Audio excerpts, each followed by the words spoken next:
Hey, this is partially a response to BR Tidwell, and this is partially just a little rant on the OS war stuff in general.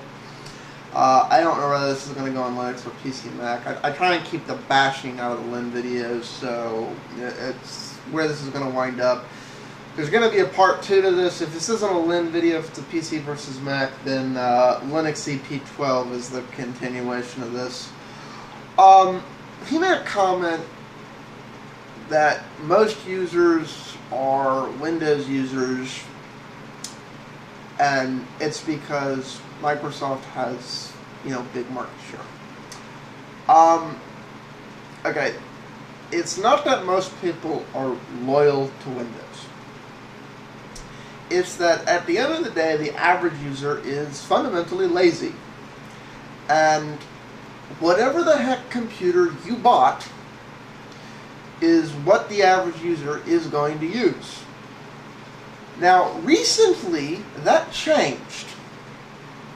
We can all thank Vista for that. Because Vista was just such a annoy you OS. Now, don't get me wrong, it had a lot of things in it.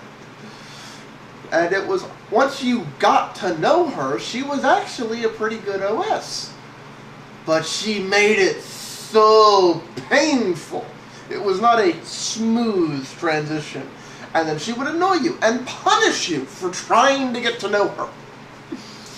So, as a result, average users actually started contemplating, how do I get this thing off of here?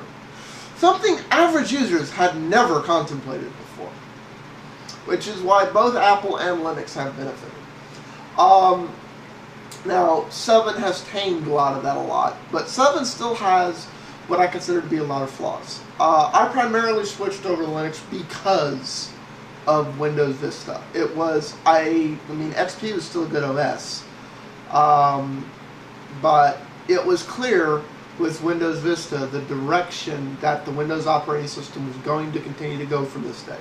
Little things that I loved about the Windows UI, like the menu bar and certain other things, and the way things were organized in the control panel and other stuff were now no longer the way Windows was going to be run. And Windows 7 is pretty evident of that. And anyone who thinks I'm being paranoid about the menu bar being strategically and surgically removed from the Windows GUI, okay, the default setting in all programs in Vista and Windows 7 is no menu bar. No menu bar at all. I am aware that on Explorer and IE you can turn it back on.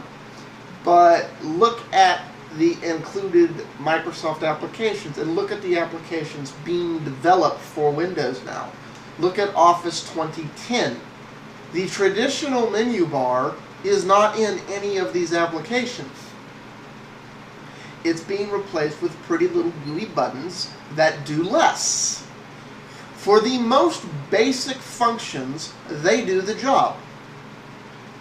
But if you need things that were in these menus, in Windows, if you don't turn that menu bar back on in Vista and Windows 7, the amount of tedious, arduous steps you have to go through to do something simple like show extensions for known file types, please show hidden files, please show protected directory critical operating system files. All of these things are turned off by default in Windows. All you had to do prior to Windows Vista was go Tools, I forget if it's Folder Review Options, it's not because I don't have it in front of me right now, and check little boxes. Oh, no. Even in the Windows Help, the way to do this is to go and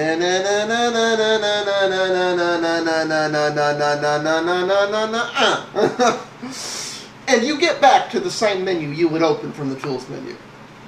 But it's the long way around. And all the little things like this. These are things average users do. Not every user, but average users. Businesses do this because they're doing things like they know enough about their computer that there's a hidden thing, and when they're migrating a program from one computer to another as they do an upgrade, they know if that's not checked, they're not getting all the files for their database. They don't have to understand why, they just know they got to do that. And Microsoft has made this incredibly hard to do. It's a detach. The thing is, Windows is not predominant in the overly simplistic stuff like a Mac is. Which means they have now made this operating system infinitely harder for businesses and mid-grade users. Advanced users can figure out how to get there from here, but they've also made it harder from them. That's the other reason Vista bombed so much. The tech people hated it because it made their life a living hell. And they significantly underestimated that if those people don't like it, even the people who don't understand a damn word that comes out of those people's mouths go, well, if they don't like it, it must not be any good. And that was the general tone that Vista got. And I'm not sure Windows 7 has addressed all the concerns to get these people reinterested back in it. Like, a lot of them basically just gave up on Windows, and they haven't completely rekindled on it. I'm hoping that after Windows 7, Microsoft gives up on destroying the steadfast of their GUI and returning to how it used to be. The taskbar you can get used to, because at its core, it's very similar to KDE taskbar, you know, and adding things like the sliding windows, that's useful, but don't get rid of the minibar. And you know, this is the same reason OS X is gaining in popularity, because you know, people who switched away from Windows, most of them don't even realize Linux is an alternative, and then go buy a Mac. I know there's manufacturers that sell Linux machines, but A, most people don't know to ask for it, and if you go into a Best Buy, there aren't any Linux computers today. Well, there are in some, and there are in some electronic stores, but for the most part, there aren't. So, you know, they don't know to ask for it, they don't know to sign. And that's why these are the two predominant OSs, and that's why Windows infinitely more, because the only reason OS X has any market share at all is because Apple sells OS X systems. If Apple wanted to have a bigger market share, other manufacturers besides just Apple need to sell OS X systems. I know Mac people are like, no, licensing will kill the Mac! Licensing will kill the Mac! Licensing would be about protecting OS X, not about protecting the Mac. That's something that Apple has never comprehended, and Apple fanboys tend to get on that because there's this like, ooh, the Mac must be on a pedestal. Again, I know some of my subscribers are Apple users and they are OS X users and so on and so forth.